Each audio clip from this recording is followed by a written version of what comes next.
معزز و محترم علماء کرام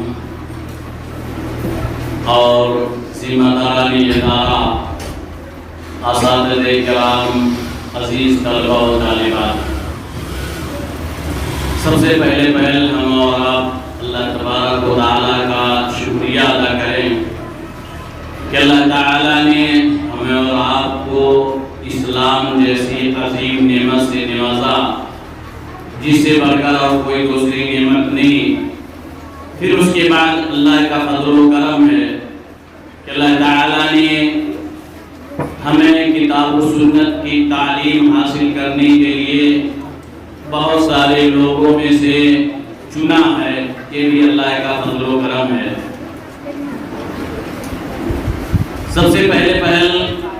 میں شکریہ ادا کرتا ہوں ذمہ داران ادارہ کا کہ آپ لوگوں نے ایک بہت ہی بہتر قدم اٹھایا ہے، جو کہ قابل فخر اور قابل تحسین ہے، مبارکباد ہے۔ اس طرح کے پروگرام اور اس طرح کے طلباء و طالبات کے حوصلہ افزائی کرنا یہ ذمہ داران ادارہ کی اہم ذمہ داری ہے، اور یہ پروگرام لوگوں یعنی طلباء و طالبات کے ذہنوں کو اور جلا بخشے گا، اور اس طرح سے ان کے اندر اور حوصلہ افزائی ہوگی کہ وہ زیادہ سے زیادہ قرآن کریم کی صورتیں اور معطوف دعائیں کو یاد کریں۔ تمام طلباء و طالبات جن لوگوں نے جو لوگ اس میں شامل ہوئے ہیں، قابل مبارکباد ہیں، ان کو میں یہ نصیحت کرتا ہوں کہ عزیز طلباء، آپ جب بھی کوئی چیز یاد کریں، ضبط کریں، حفظ کریں، تو خصوصی طور پر اعراب جو ہے، زبر زیر حرکات جو ہیں، اس پر خاص توجہ دیں، اور کوئی بھی چیز زبانی یاد کرنے سے پہلے، ضبط کرنے سے پہلے اساتذہ کرام کی طرف رجوع کریں، اور اساتذہ کرام کی ذمہ داری ہے کہ وہ بہت ہی باریکی کے ساتھ دقت نظری سے ان کے اعراب کو دیکھیں اور سنیں، کہاں ان سے غلطیاں سرزد ہو رہی ہیں، کہاں زبر کو زیر پڑ رہے ہیں، کہاں تشدید ہے، کہاں مد ہے۔ ان چیزوں کی رعایت ابھی اس بچپنی کے عالم میں بہت ہی ضروری ہے، ورنہ جو چیزیں زبان پر آ جاتی ہیں اور سینوں میں ضبط ہو جاتی، وہ پھر بعد میں چل کر کے بھی ہماری شرمندگی کا یعنی سامان مہیا کرتی ہیں، شرمندگی اٹھانی پڑتی ہے کہیں۔ اس لیے اساتذہ کرام سے بھی گزارش ہے کہ آپ حضرات بھی جب بھی چاہے ناظرہ ہو یا حفظ کا مسئلہ ہو، جب بھی کوئی چیز ہو تو آپ حضرات اس پر خصوصی توجہ دیں، تاکہ وہ صحیح طریقے سے تلفظ کی ادائیگی حرکات کے ساتھ کر سکیں، اور اس سے ہم اساتذہ کرام اور ادارہ کی عزتیں محفوظ رہیں۔ عزیز طلباء، قرآن کریم کا حفظ کرنا اور اسی طرح سے معطوف دعاؤں کا حفظ کرنا بہت ہی اہم اور ضروری ہے۔ جہاں قرآن کریم کی فضیلت ہے، اسی طرح سے دعائیں معطورہ دعائیں جو ہیں اس کی بھی فضیلت ہے۔ صبح و شام کے دو اذکار ہیں،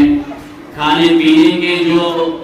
دعائیں ہیں، نماز کی جو دعائیں ہیں، تمام دعاؤں کو صحیح طریقے سے یاد کرنے کی ضرورت ہے،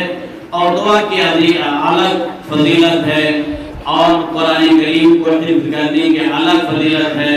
اللہ کے رسول صلی اللہ علیہ وسلم کے حدیث ہے کہ قرآن جو پڑھنے والے ہیں وہی لوگ سب سے افضل اس دنیا میں ہیں۔ اللہ کے رسول صلی اللہ علیہ وسلم نے رضی اللہ تعالیٰ عنہ کی روایت ہے خیرکم من تعلم القرآن وعلمہ، سب سے بہتر تم میں سے وہی ہے جو قرآن کریم کو سیکھے اور قرآن کریم کو سکھلائے۔ یہ سب سے افضل ترین لوگ ہیں، یعنی دنیا میں قرآن کریم کے تعلیم لینے والوں سے افضل کوئی اور شخص نہیں ہے، گرچہ وہ اپنے آپ کو اپنے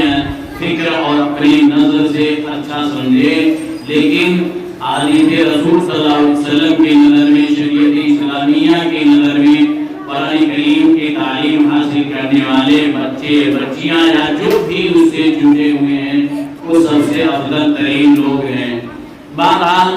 باتیں بہت ساری ہیں، میں انہی چند باتوں پر اپنی بات کو ختم کرتا ہوں اور یہ نصیحت کرتے ہوئے کہ ہم اور آپ احساس کمتری کا شکار نہ ہوں۔ ابھی آپ کتاب و سنت کے حاصل کرنے کے پہلے سیڑھی پر ہیں، اور جب پہلی سیڑھی اور بنیاد مضبوط ہوگی تو عمارت اور اوپر کی سیڑھیاں مضبوط ہوتی چلی جائیں گی۔ لہذا عزیز طلبہ طالبات، ہم اور آپ کتابوں سے لو لگائیں اور جو بھی چیزیں حفظ کریں بہتر طریقے سے حفظ کریں تاکہ صحیح طریقے سے ادائیگی ہو سکے اور اس پر ثواب زیادہ سے زیادہ مل سکے۔ اللہ تعالیٰ سے دعا ہے کہ اللہ تعالیٰ ذمہ داران ادارہ اور اساتذہ کرام کی کاوشوں کو، کوششوں کو قبول فرمائے اور انہیں مزید مستقبل میں ہونے والے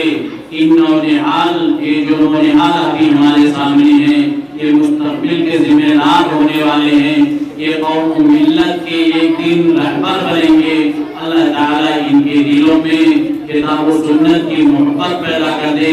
ان کے والدین کو، سرپرستوں کو توفیق دے کہ اپنی ان بچوں کو مدارس اسلامیہ سے جوڑے رکھیں اور ان پر خصوصی توجہ دیں کہ کس طرح کی تعلیم حاصل کر رہے ہیں کہ یہ بچے ہماری وفات کے بعد، والدین کی وفات کے بعد